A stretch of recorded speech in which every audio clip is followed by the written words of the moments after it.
Hey everybody, this is a quick video in case you have a Cosori brand dual blaze air fryer and you're noticing that the food you're putting in but it's not getting completely cooked.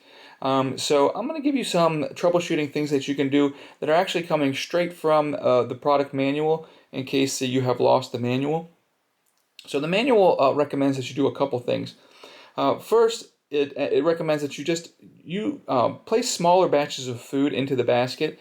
So if the basket gets overstuffed, then the foods will come out undercooked.